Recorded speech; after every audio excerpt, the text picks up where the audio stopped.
Hello दोस्तों, आप सभी हैं मेरे अपने यूट्यूब चैनल पर K2 क्लासेस पर।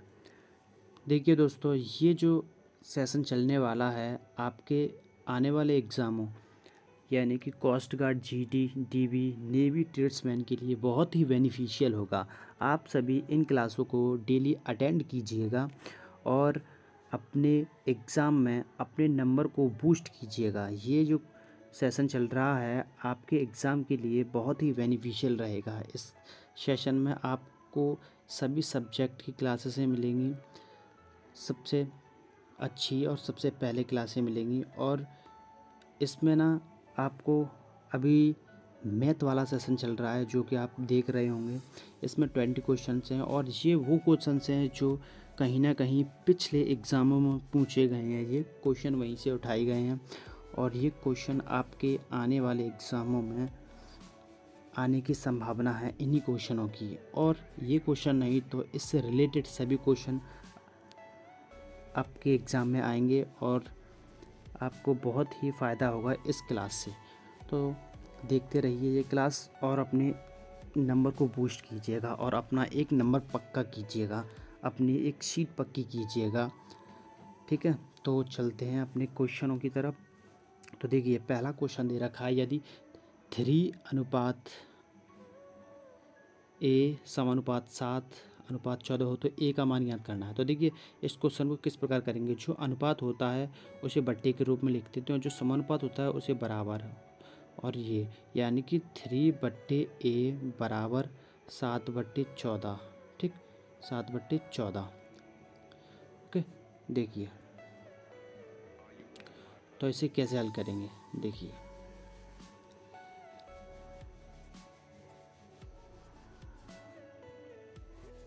देखिए ठीक, 7/14 ये 7 है। तो देखिए काट दीजिए 7 को, 7 से 14 को, 7 दूनी 14 दो बार, ये दो इधर बन जाएंगे, 2 3 6, यानी कि ए बराबर कितना आ जाएगा, 6 आ जाएगा। ठीक, ए बराबर 6, इसका ऑप्शन ए सही है। चलिए अगले क्वेश्चन की तरफ चलते हैं। ठीक, अगले क्वेश्चन की तरफ चलते हैं। देखिए अगला क्वेश्चन आपकी स्क्रीन पर। देखिए ये बहुत ही अच्छा क्वेश्चन है, इसे हल कीजिएगा। देखिए ये क्वेश्चन दे रखा है कि एक त्रिभुज का क्षेत्रफल 45 मीटर स्क्वायर है एवं इसका आधार 12 सेंटीमीटर हो तो इसकी ऊंचाई ज्ञात कीजिए। देखिए त्रिभुज हम पर कई प्रकार के होते हैं। देखिए एक फार्मूला होता है जो कि सभी त्रिभुजों के लिए कॉमन होता है, सभी त्रिभुजों के लिए कॉमन फार्मूला होता है। क्या होता है कि किसी भी त्रिभुज का अगर क्षेत्रफल दे रखा है तो उसका फार्मूला होगा हाफ बेस इंटू हाइट, यानी कि आधार इंटू ऊंचाई, आधार इंटू ऊंचाई। तो हमें यहाँ पर दे रखा है क्षेत्रफल कितना दे रखा है 45, और हाफ इंटू बेस कितना दे रखा है, यानी कि आधार कितना दे रखा है 12 सेंटीमीटर, और हमें हाइट निकालनी है। तो इसे काट दीजिए, 12 को काट दो 2 से, 2 से 12 को 6 बार आ गया। अब 6 ये 45 के नीचे आ जाएंगे, यहाँ पर 6 45 के नीचे है तो इसे काट दो 3 से, 6 को 3 से 2 बार और इसको 15 बार, इसको 15 बार। अब 2 को 15 कट जाएंगे 7.5 बार, क्या वो सॉरी,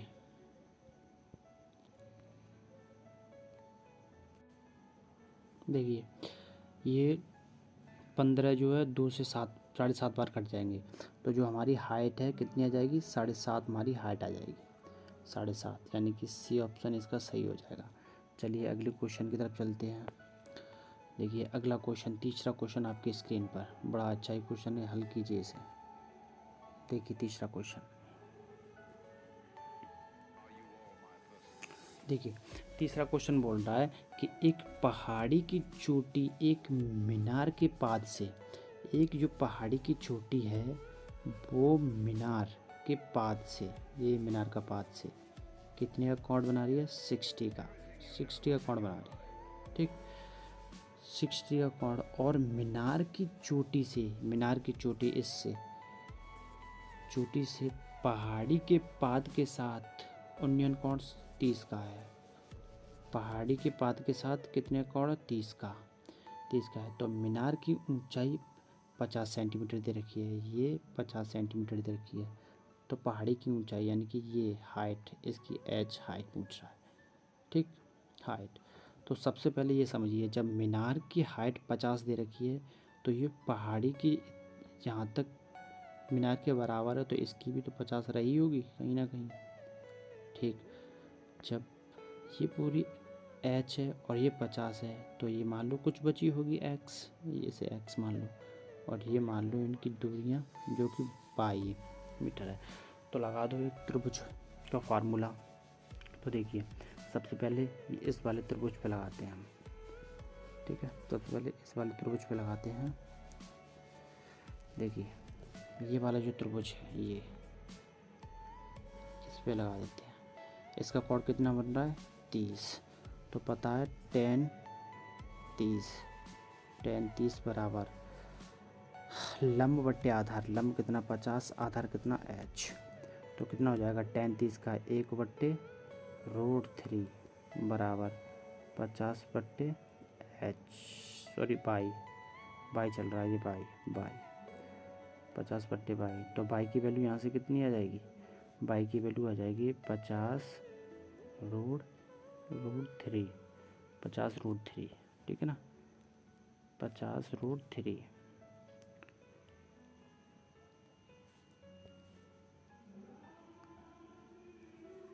रूट नहीं बन रहा यहाँ पे, 50√3 देखिए। ठीक है, अच्छा अब अगले वाले के त्रिभुज की तरफ चलते हैं। अगले वाला त्रिभुज, ये जो वाला त्रिभुज है ये कितने कोण बना रहा है, ये 60 कोण बना रहा है।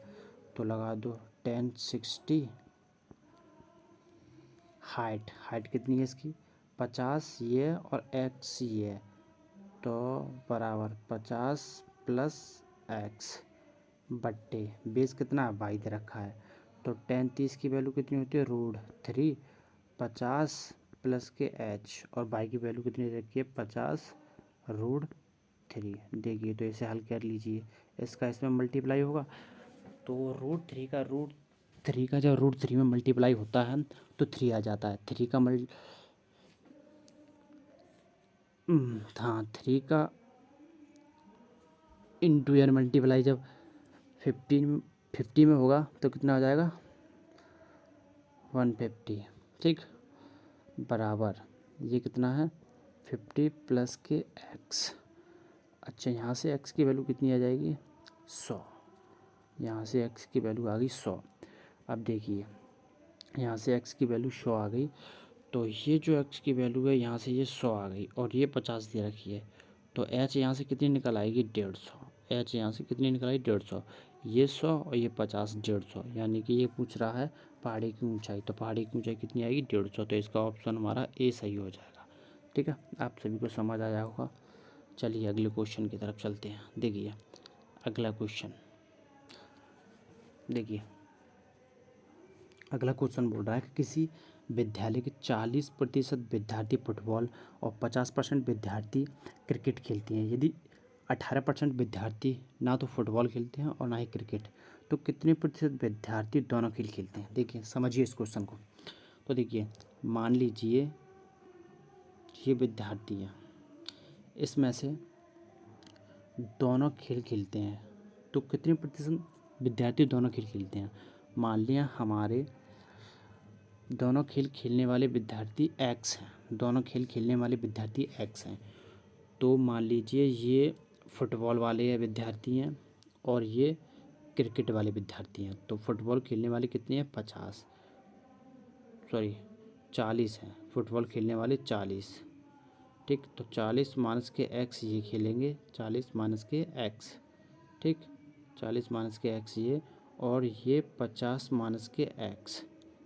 क्यों, क्योंकि ये तो पूरे 50 खेल रहे हैं लेकिन x इसमें एक्स्ट्रा है, तो 50 में से x निकाल देंगे। ठीक, ये तो पूरे 50 खेल रहे हैं और ये जो पूरा सर्किल है ये 100% का सर्किल है। अब इस 100% में से 18% विद्यार्थी हैं जो कि कुछ भी नहीं खेल रहे, तो देखिए ये हमारा जो सर्किल है पूरे 100% का है। ठीक, 100%, और बाकी के ये सभी इसमें ऐड हो जाएंगे। ये हमारा ये 100% का है। तो देखिए ये कितना हो जाएगा, देखिए 50 और 40 90, 90 और माइनस के x माइनस के x माइनस के 2x और एक x गया, यानी कि 90 माइनस के x और प्लस के 18 प्लस के 18। ठीक, देखिए 90 इधर आएगा 10, 90 इधर आया 10 बचा इधर, और इधर माइनस के x और प्लस के 18 प्लस के 18। चलिए तो x इधर आ जाएगा, 10 उधर पहुंच जाएगा, तो x बराबर आ जाएगा 8। तो वही पूछ रहा है तो कितने विद्यार्थी दोनों खेल खेलते हैं। तो हमने यहाँ मान लिया कि हमारे x% विद्यार्थी दोनों खेल खेलते हैं। जब हमारा x का मान आ जाएगा तो हम बता देंगे कि हमारे 8% विद्यार्थी दोनों खेल खेलते हैं। तो इसका ऑप्शन सही हो जाएगा डी वाला। ठीक, आई होप सभी को समझ में आया होगा। ठीक, चलिए अगले क्वेश्चन की तरफ चलते हैं। देखिए ये क्वेश्चन 5वां क्वेश्चन बड़ा ही मज़ेदार क्वेश्चन है, कीजिए इसे हल आप। देखिए 5वां क्वेश्चन क्या कह रहा है, 5वें क्वेश्चन को समझते हैं। देखिए 5वां क्वेश्चन दे रखा है आपको cos 37 बट्टे sin 53। तो देखिए इसमें से चाहे इसको तोड़ लीजिए चाहे इसको तोड़ लीजिए, फिर भी इसकी वैल्यू 1 आ जाएगी। देखिए इसे हम cos 37 को तोड़ सकते हैं, इसको तोड़ सकते हैं साइन, इसको तोड़ सकते हैं cos 90 माइनस के 53, हो सकता है ऐसा, cos 90 माइनस के 53 बट्टे साइन 53 हो सकता है। 90 में से अगर 53 जाएंगे, 90 में से अगर 53 जाएंगे तो लौट के हमारा 37 आ जाएगा। cos 37 वही चीज़ है। एक चीज़ मालूम है तुम्हें, cos 90 minus theta sine theta, तो cos 53 साइन 53 इन बट्टे साइन 53, साइन 53 से साइन 53 ख़त्म, एक इसका आंसर आ गया। तो बी इसका राइट आंसर हो जाएगा। चलिए अगले क्वेश्चन की तरफ चलते हैं। चलिए देखिए अगला क्वेश्चन बोल रहा है क्या कि 2 साइकिल में से प्रत्येक इतने रुपए में बेची गई, यानी कि 3990 रुपये में बेची गई, जिसमें से एक पर 5% का लाभ और दूसरे पर 5% की हानि हुई। पूरे सौदे में लाभ या हानि प्रतिशत होगी। देखिए इस प्रकार के क्वेश्चन कोई आता है, अगर 2% आपको दे रखे हैं, 2% क्रम से 2% दे रखे हैं, तो इसमें सीधे सीधे फॉर्मूला लगा देंगे a plus B plus A B upon 100। ठीक है, ये मैंने ए प्लस प्लस माइनस से लगाया, अगर लाभ हो रहा होगा तो प्लस आ जाएगा, अगर हानि हो रही होगी तो माइनस आ जाएगा। तो सबसे पहले ए, इसको ले लिए, 5% लाभ हो रहा है तो ए प्लस का हो गया, सॉरी 5% लाभ हो रहा है तो 5 प्लस का हो गया, और 5% की हानि हो रही है तो माइनस के 5 हो गए। ठीक, इधर प्लस का ले लीजिए, 5 इंटू माइनस के 5 अपॉन 100। देखिए 5 से 5 ख़त्म, 5 25, लेकिन नेगेटिव बट्टे 100, क्योंकि ये नेगेटिव है और ये पॉजिटिव है। जब नेगेटिव का गुणा पॉजिटिव से होता है तो नेगेटिव आ जाता है। तो इसका आंसर क्या आ जाएगा, माइनस के 0.25%, क्योंकि 100 का जब इसमें मल्टीप्लाई करेंगे तो पॉइंट यहाँ आ जाएगा, यानी कि नेगेटिव है तो हानि हो रही है। अगर पॉजिटिव आता तो हमें लाभ हो रहा होता है, इसलिए नेगेटिव है तो हानि हो रही है यहाँ पे। तो कहाँ पर है ये ऑप्शन, 0.25% की हानि, 0.25% हानि, यानी कि डी ऑप्शन इसका सही हो जाएगा। ठीक है, चलिए अगले क्वेश्चन की तरफ चलते हैं।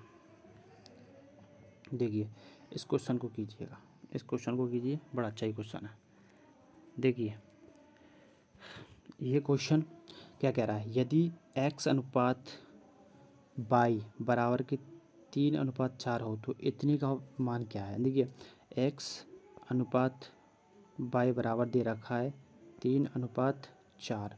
तो देखिए यहाँ पर सीधे सीधे ये अनुपात मैंने बताया बट्टे के रूप में हो जाते हैं, यानी कि x बट्टे y बराबर 3/4। ठीक है, 3/4। तो इनकी जो वैल्यू है सीधे सीधे यही वैल्यू होगी, और ये वैल्यू यहाँ लगा दीजिए। देखिए 7 यानी x की वैल्यू 3, 3 प्लस 3 पाई की वैल्यू 4। ठीक है, ये अनुपात में तो बट्टे में कर दीजिए, तो लो ये बट्टे में कर दिया। 7 अनुपात x 3 माइनस के 3 अनुपात 4, ख़त्म। 7 या 21 प्लस 4 या 12 12 और 7 या 21 माइनस के 4 या 12 कितने हो जाएंगे? 33/9 और 11/3 11/3 तो 11/3 यानी कि सी इसका सही आंसर हो जाएगा। चलिए अगले क्वेश्चन की तरफ चलते हैं। देखिए अगला क्वेश्चन 8वां क्वेश्चन क्या कह रहा है। देखिए 8वां क्वेश्चन, देखिए पुनीत और अप्पू की वर्तमान आयु का अनुपात इतना है और 3 वर्ष पश्चात उनकी आयु का अनुपात इतना हो जाएगा। तो पुनीत की वर्तमान आयु पूछ रहा है। देखिए मान लीजिए जो प्रेजेंट आयु है, इनकी प्रेजेंट आयु का अनुपात कितना दे रखा है? 2:3 दे रखा है। तो ये कह रहा है 3 वर्ष पश्चात। 3 वर्ष अगर पहले बोल रहा होता तो पहले कर देते, लेकिन 3 वर्ष पश्चात यानी कि 3 ईयर पश्चात इनका अनुपात कितना हो जाएगा? 3:4 हो जाएगा। ठीक, 3 वर्ष पश्चात। तो इनमें कितनी की वृद्धि हो रही है? 1 की। यहाँ पे भी 1 की, यहाँ पे भी 1 की, यानी कि 1 की वृद्धि हो रही है। तो यहाँ पे 3 वर्ष की वृद्धि, 3 ईयर की वृद्धि हो रही है। यहाँ 1 अनुपात बराबर 3 ईयर। तो ये पूछ रहा है तो पुनीत की वर्तमान आयु क्या है? ये हमारा पुनीत है और ये अप्पू है। तो पुनीत यानी कि 3 दूनी इंटू हो जाएगा, 3 दूनी 6 यानी कि 6 ईयर। 6 ईयर यानी कि बी आंसर इसका सही हो जाएगा। चलिए अगले क्वेश्चन की तरफ चलते हैं। 9वां क्वेश्चन आपकी स्क्रीन पर। चलिए इसे हल कीजिए। देखिए ये क्या दे रखा है? 3a प्लस, देखिए देखिए देखिए इस क्वेश्चन को किस प्रकार करेंगे। सॉरी अगला क्वेश्चन, ये वाला क्वेश्चन है 9वां क्वेश्चन। देखिए कैसे करेंगे।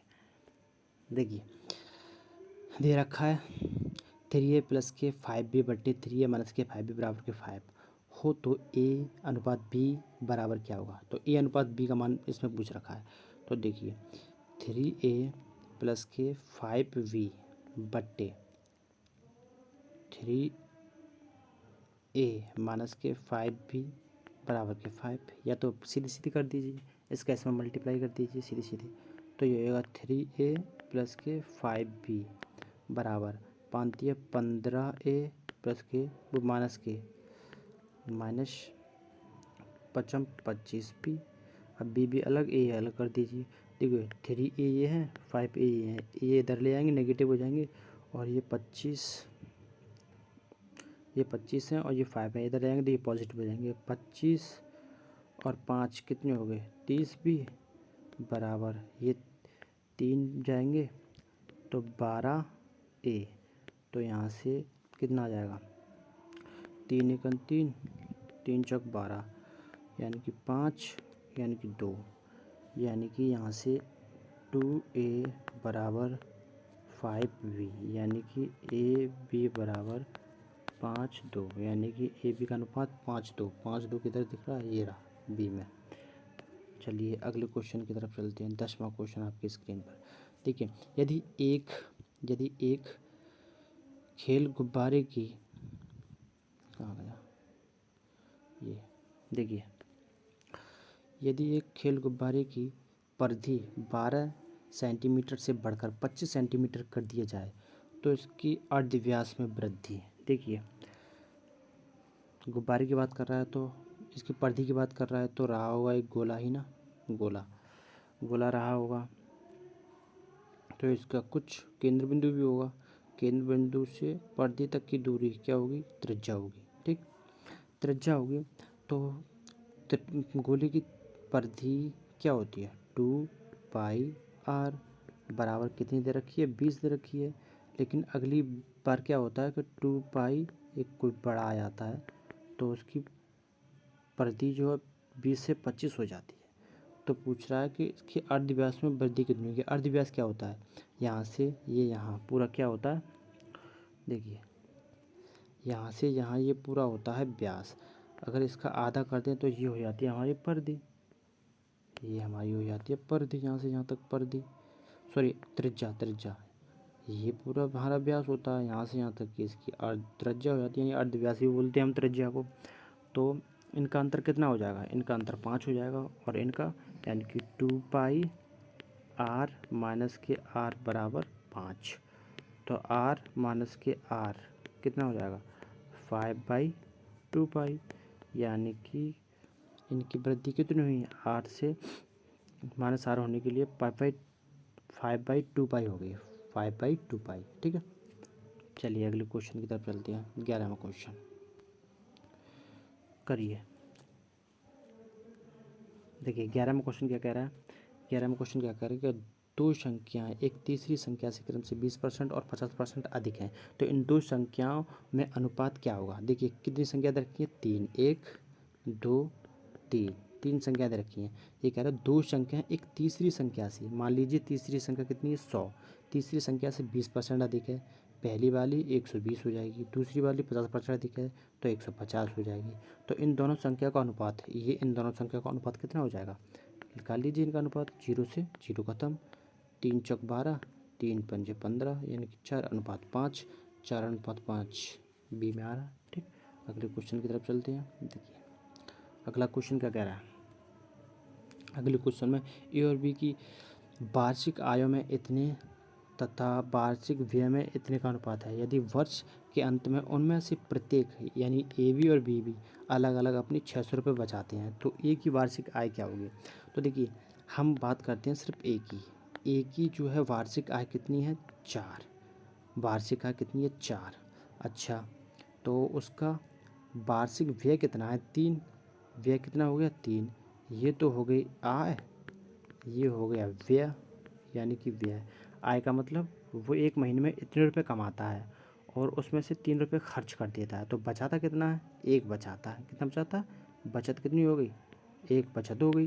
लेकिन उसमें कह रहा है अंत में से प्रत्येक इतने रुपये बचाता है, 600 बचाता है। ये बोल रहा है 1, लेकिन बचाता कितना है 600, यानी कि 1 अनुपात बराबर 600 आ गया।